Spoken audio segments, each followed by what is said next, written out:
It only took 9 words to ruin his day. A casual meeting, a room full of professionals, and then one colleague tilted his head, smirked, and muttered just loud enough, "I guess that's one way to screw it up." And just like that, Jordan felt his stomach drop. His chest tightened. His thoughts began racing. Did anyone else hear it? Was it a joke? A jab? Or something more personal? He smiled, barely, said nothing, pretended to be unaffected. But for the rest of the day, that one sentence replayed like a looped recording in his mind. He couldn't focus. He reread the same email 7 times. He second-guessed every word he said in that meeting. Have you ever felt that? Like your peace, your entire sense of self was hijacked by a single comment, a glance, a tone. Most people have. And most people never stop to ask, why? Why do we hand over our emotional state so easily to others? Why can someone else's words live rent-free in our minds, taking up space that should be reserved for joy, clarity, purpose? That's the trap, the emotional trigger trap. And if you don't learn how to break free, you'll keep living in a world where your mood is controlled by anything and anyone. The truth is painful, but freeing. You're not upset because of what they said. You're upset because part of you believed it, or feared it, or was trained to react without reflection. And that's where most of us are on autopilot, emotionally vulnerable, constantly reacting. You hear one passive-aggressive jab, and suddenly, your inner critic starts screaming louder than reason. You misread someone's tone, and the spiral begins. Anxiety, anger, self-doubt. You feel powerless, but you're not. You've just never been taught how to protect your peace. Enter the Stoics. Centuries ago, long before the noise of modern life, there were men and women who understood a simple truth. Your power lies in your response, not in your environment, not in other people's opinions, not in what happens to you. Jordan didn't know it at the time, but that humiliating moment in a conference room in downtown Chicago would become the start of a deeper transformation. Not because he fought back, not because he got revenge, but because he asked a question most people avoid. Why does this affect me so deeply? That question unlocked everything from that point forward.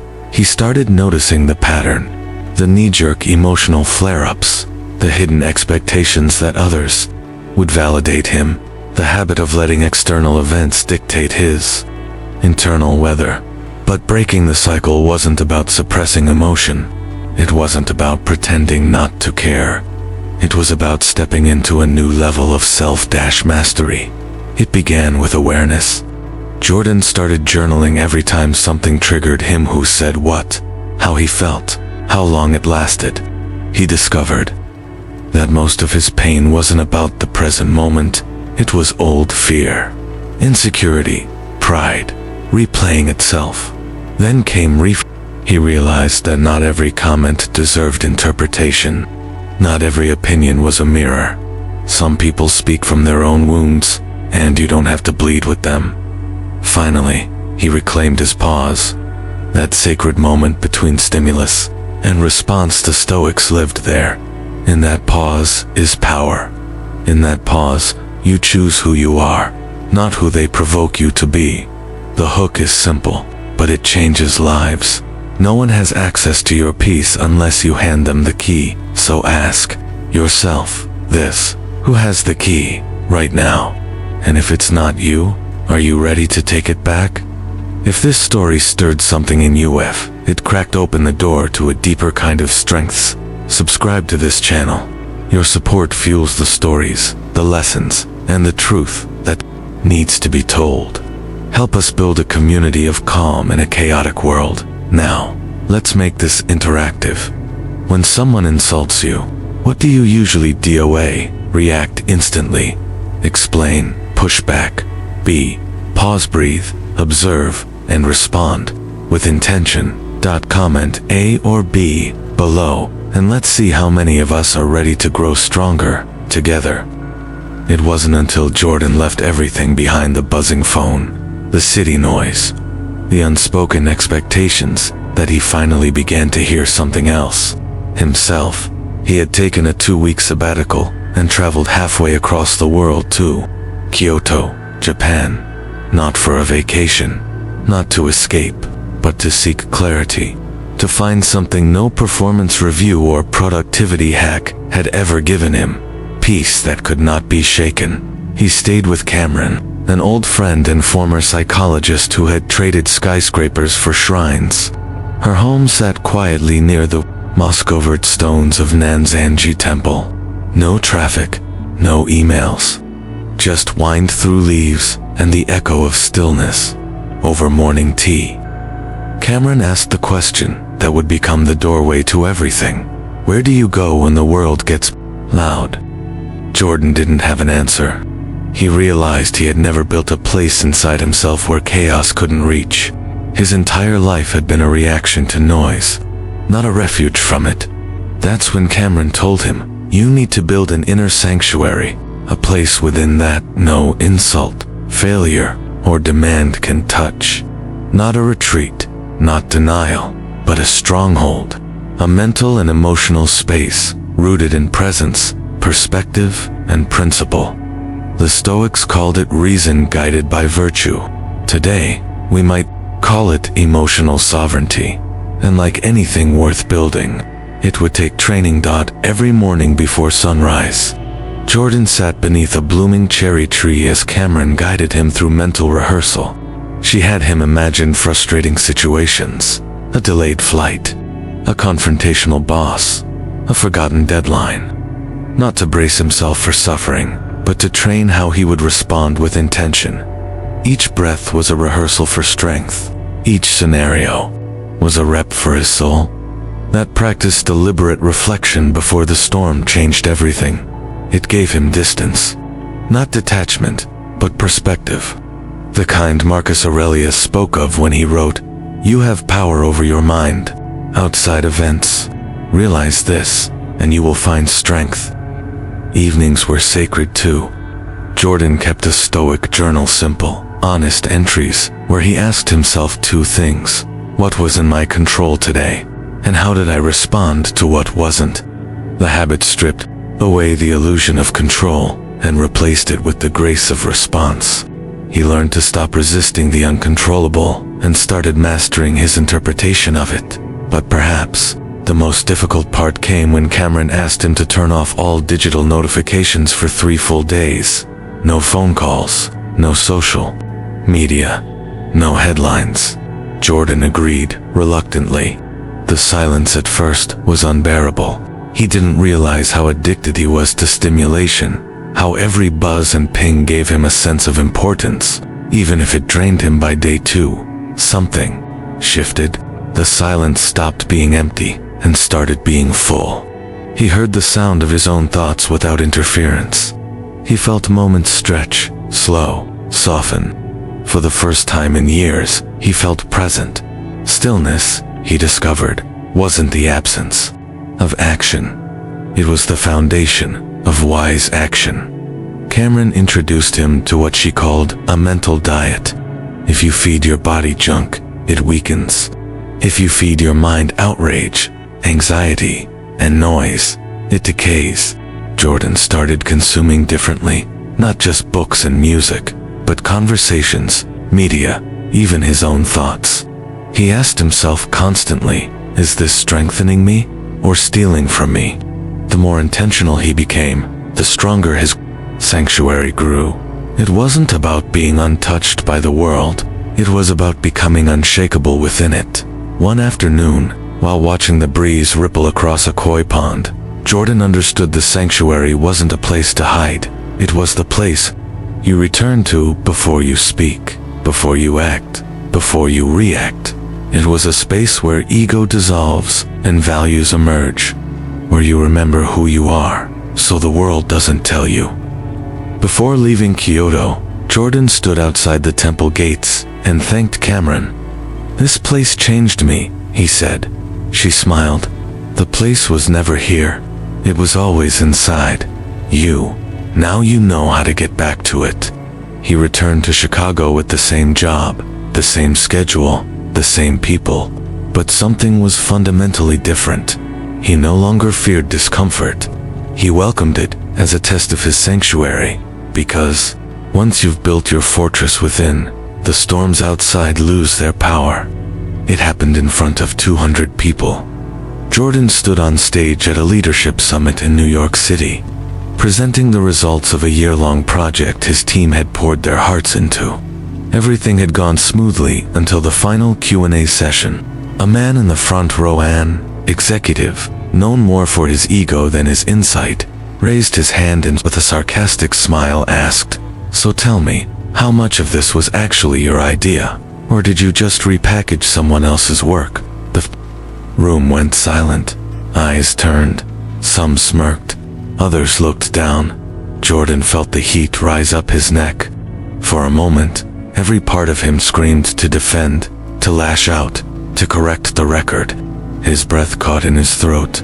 Time slowed, but then he paused. It wasn't long, just a few seconds. But inside that pause, he stepped back into himself. He breathed. He remembered what Cameron had taught him in Kyoto. He remembered who he wanted to be, not what he wanted to win. Then, with a calm that surprised even him, he looked at the man and replied, "Great question. I'm happy to walk you through our creative process after the session. It was a full team effort, and I'm proud of what we built together." The executive shifted in his seat. Jordan continued his talk without missing another beat. Later, that evening, alone in his hotel room, he realized what had happened. He had reclaimed the moment. For the first time in his professional life, he didn't react from impulse, he responded from intention. That's the power of the pause. Most of us don't even notice how fast we live, how fast we respond, how fast we surrender our inner clarity to someone else's chaos. We confuse speed with strength, reaction with control, sharpness with intelligence. But true strength lives in stillness, in restraint, in choice. The Stoics knew this. They didn't advocate for passivity or silence out of fear. They paused because the pause gave them access to wisdom. They knew the angry mind is loud, but the wise mind waits. Jordan began to see how every emotional storm started the same way, with a trigger, a split-second interpretation, and an unconscious reaction. That middle space, the moment between what happened and what he did next, was where his life could shift. He began training for that space like an athlete. In his morning practice, he no longer just rehearsed situations. He rehearsed slowing down, watching, breathing, choosing. During stressful meetings, he held a pen between his fingers, not to write, but to ground himself. A gentle squeeze was his cue to stay present.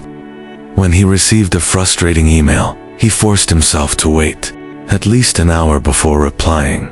If it still mattered after 60 minutes, he'd respond calmly, clearly, with purpose. This wasn't about pretending he wasn't hurt, or angry, or offended. It was about giving those emotions room to pass before they became decisions. It was about becoming the kind of person who could be trusted with power, because he had learned how to wield it responsibly. As the weeks passed, something unexpected began to happen. His presence changed. People started listening more when he spoke. They leaned in, not because he was louder, but because he no longer needed to prove himself. His restraint became magnetic. He no longer feared conflict. He didn't chase it, either. He simply knew that most provocations weren't worth his peace. Not every insult required correction. Not every question deserved an answer. One evening, while reflecting in his journal, Jordan wrote a single sentence: "Every time I pause, I meet a better version of myself." It wasn't about avoiding discomfort. It was about earning dignity. It was about becoming someone who could walk through a storm and not be moved by every gust of wind. The power of the pause is not just in what it stops, but in what it allows. It creates room for grace, for clarity, for strength to rise above the noise. And that strength doesn't shout. It doesn't slam doors. It doesn't always win the argument. It simply walks out of the room with its peace intact. Jordan used to think exhaustion was the price of ambition, that being constantly drained was just a byproduct of working hard, pushing limits, and staying competitive.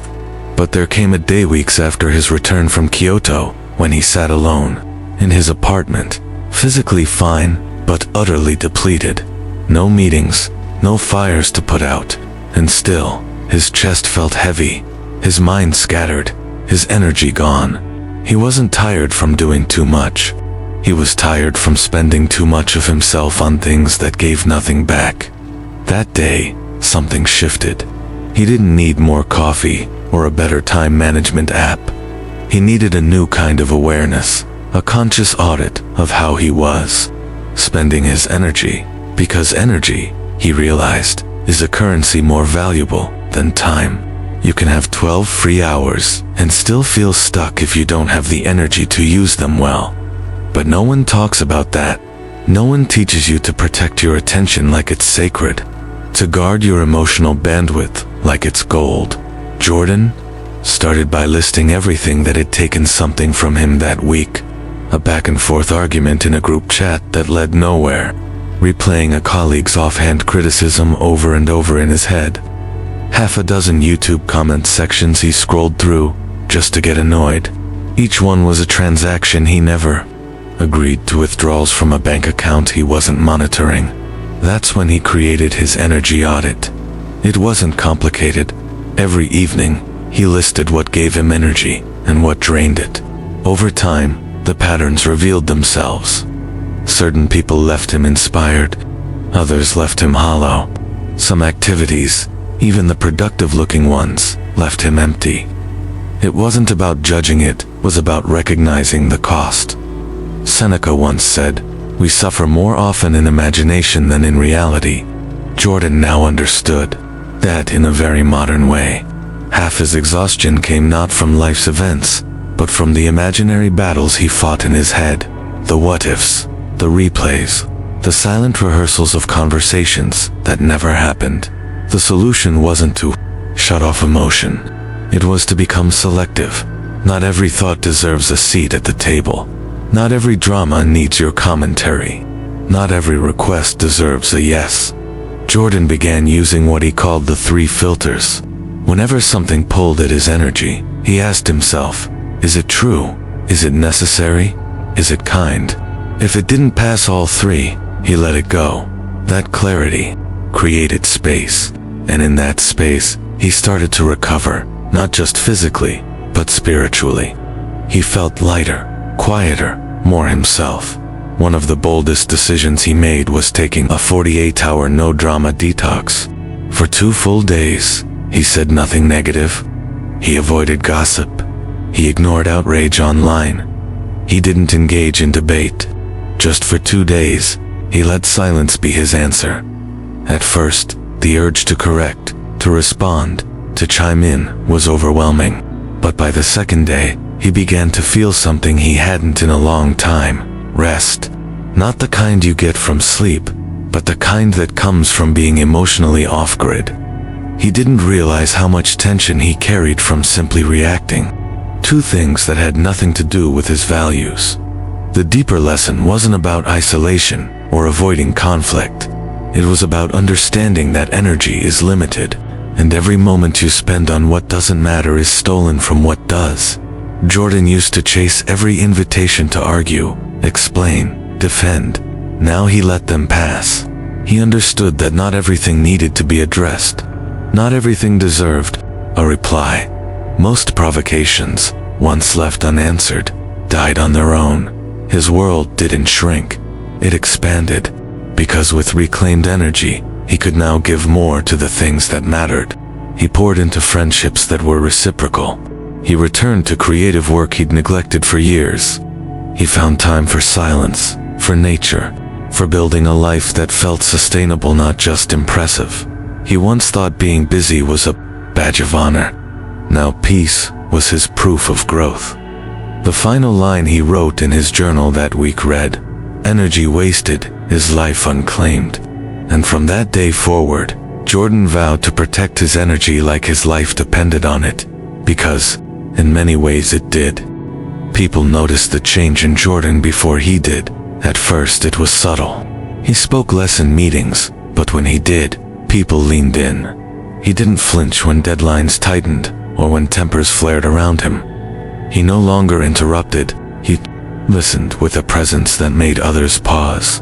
The energy around him shifted. He had become still but not silent, present but not passive.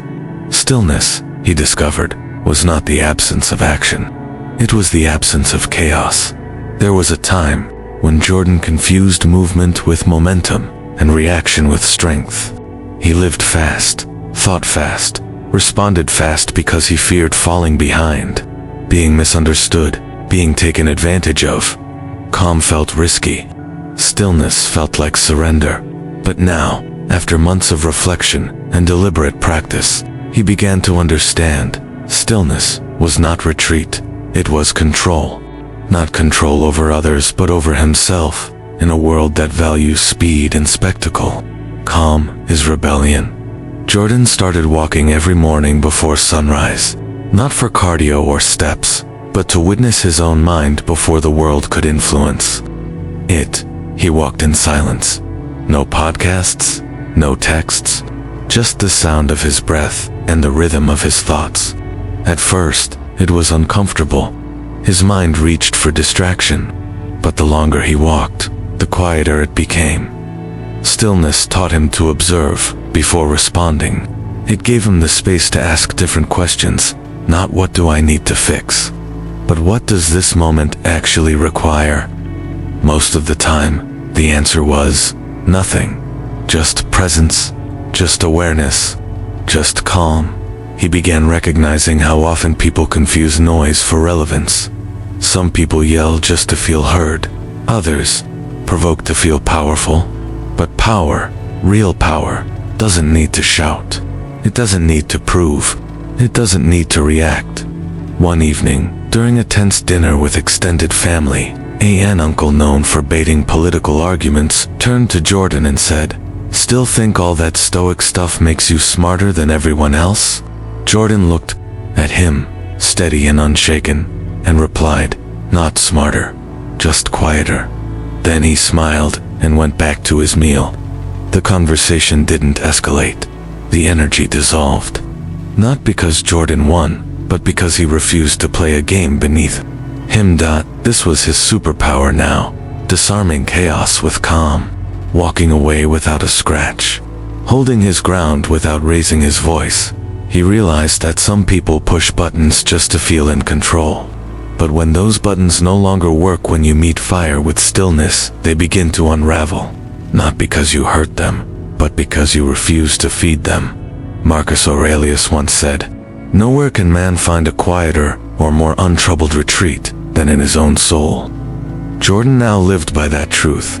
His calm wasn't conditional. It didn't depend on approval, agreement, or understanding.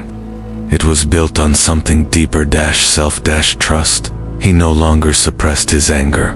He transmuted it. When frustration arose, he sat with it, named it, let it pass through. He didn't pretend to be above emotion.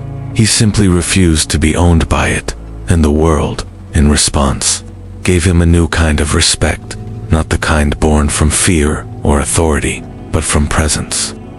People began turning to him in crisis, not because he had all the answers, but because he didn't add noise to the storm. He became the calm in the room, the steady voice, the silent anchor. He wasn't trying to be impressive anymore. He was trying to be grounded. And that shift made all the difference. Stillness gave him back his center. It reminded him that the loudest thing in any room should never be his ego. That strength isn't measured by how often you speak, but how little you need to. In a chaotic world, calm is rare, and anything rare is valuable. Jordan carried that truth like armor, not as a performance, but as a practice. Every moment he chose stillness, he chose to return to himself, and every time he did, he reclaimed a piece of the power he had once scattered in arguments, reactions, and approval seeking. He no longer feared being misunderstood. He feared being moved off his path by things that didn't matter. Because the strongest person in the room isn't the one who wins the argument, it's the one who doesn't need one at all. Chicago hadn't changed, but Jordan had. The skyline still towered with its familiar confidence. The traffic still pressed its impatience against the streets. The voices in the office still buzzed with ambition, sarcasm, and the occasional passive aggression that used to ignite his chest. But now, all of it passed through him like wind through an open corridor. He was no longer absorbing it. He was simply observing it. Something had shifted. He no longer sought to control the noise. He had learned to rise above it. The final transformation hadn't come through another retreat or a breakthrough moment. It came slowly, steadily through repetition, discipline, and an unwavering return to who he was becoming. The real test was never found in the silence of Kyoto or the calm of morning walks. It was here, back in the chaos, where the world tugged at his peace every hour. And yet, he remained rooted. There was power in being unshaken, not because he had hardened, but because he had softened where it mattered and fortified where it counted. He didn't need to defend himself every time he was questioned. He didn't need to be the loudest voice in the room to be heard. He didn't need to prove he had grown. His presence proved it for him. Jordan began living by a new code, one built from the ancient Stoic ideals, but applied to the modern world with surgical clarity. He called it his trifecta: awareness, discipline, stillness. Awareness reminded him that perception is everything, that most offense is interpretation, that what we think is about us is usually about them. Discipline taught him to protect his energy, to pause before he reacted, to live as if each action reflected the man he was becoming. Stillness became his home base, the space he returned to in moments of doubt, stress, or temptation. Not a withdrawal from life, but a command post within it. His relationships changed. The people who once drained him no longer had the same access. He didn't push them away with force. He simply stopped feeding the connection with his energy, without drama, without resentment, just quiet distance. He no longer tried to fix every problem. He accepted that not everything broken needed his hands. Some things were meant to be observed, not solved. Some people were meant to be loved from afar. At work, his leadership evolved. He gave fewer speeches, asked better questions, and created more space for others to grow. His power came not from control, but from clarity. The team felt it. They followed not because he demanded it, but because he embodied it. One night, standing alone on his apartment balcony, looking out over the city lights, Jordan felt a peace that was once foreign. Not the kind that comes from things going right, but the kind that remains when they don't. He wasn't untouchable because nothing bothered him. He was untouchable because he had finally reclaimed what no one else could be trusted to guard: his own response. This didn't make him perfect. He still had hard days. He still got irritated. He still slipped. But now, he returned faster. The fall was shorter. The recovery, deeper. He knew that peace was not a permanent state hit, was a practice, a discipline, a decision repeated again and again in the face of the world's noise. That's what made the difference. Not just knowing these ideas, but living them, rehearsing them, becoming them. And he wanted others to feel it too, so he created a challenge, a simple, 7-day journey anyone could take to begin their own shift. Day 1, notice your emotional triggers without judgment. Day 2, journal what you can and can't control. Day 3, practice a pause before any response. Day 4, audit your energy leaks and reclaim your time. Day 5, disconnect from digital noise for 3 hours. Day 6, take a silent walk and observe your thoughts. Day 7, meet conflict with calm, just once. It was never about becoming emotionless. It was about becoming undisturbed by things unworthy of your spirit, because that's the secret Stoicism had been whispering all A long dot. You weren't born to be reactive. You were born to be steady. You weren't built to carry the weight of other people's projections. You were meant to stand in the clarity of your own presence, so the next time someone tries to shake you through judgment, chaos, or noise, remember who holds the pen. Your response writes the story, not their words, not their drama, not their pain. You do. And the story you write, when you're calm, when you're clear, will always be the one worth remembering. Jordan's journey didn't start with wisdom. It started with a wound. It began with a single moment, careless comment that spiraled into self-doubt, a crack in the armor, a realization that his peace could be taken in seconds by someone who didn't even matter. That moment in the office was just the spark, but it lit a fire that burned through his old identity, one built on reaction, validation, and silent insecurity. What followed was not an overnight transformation, but a disciplined return to self. Jordan didn't run from the world, he dove deeper into it. He faced the noise head-on, but this time, with new tools and a renewed mind. He journeyed from the skyscrapers of Chicago to the serene temples of Kyoto, not to escape, but to train. And what he trained was not muscle but mastery. He built what the Stoics called the inner fortress. Not a wall that shut people out, but a sacred space within that no one else could enter without permission. He learned that emotional freedom begins with recognizing what belongs to you and what never did. Other people's anger, their tone, their expectations, those are not yours to carry. Peace, he discovered, isn't something you wait for, it's something you build. Moment by moment, decision by decision. Jordan stopped living at the mercy of his triggers. He stopped answering every insult with defense, every jab with proof. He started doing something radical in a world that thrives on speed and noise. He paused. He breathed. He chose. In that space between stimulus and reaction, he found himself, and in that self, he found strength. He didn't become untouchable by isolating himself. He became untouchable because he no longer gave people the power to control him. He reclaimed his time, his energy, his focus. He stopped bleeding for causes that didn't align with his values.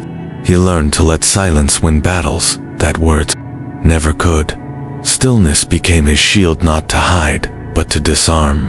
He learned that in a world of performative outrage and constant conflict, the calm one often holds the most influence, not because they dominate, but because they don't need to. By the end of it all, Jordan wasn't louder. He was clearer. He wasn't trying to be right. He was trying to be whole.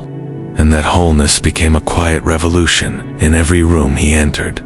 So what's the real lesson here? It's this. You don't need the world to be quiet for you to find peace. You need to become the kind of person who is no longer shaken by the noise in your everyday life, whether it's at work, in relationships, or online. You'll be tested. You'll be misunderstood, challenged, even disrespected. But in those moments, you hold a choice. Will you hand over your peace, or will you hold your ground? You don't have to react to everything.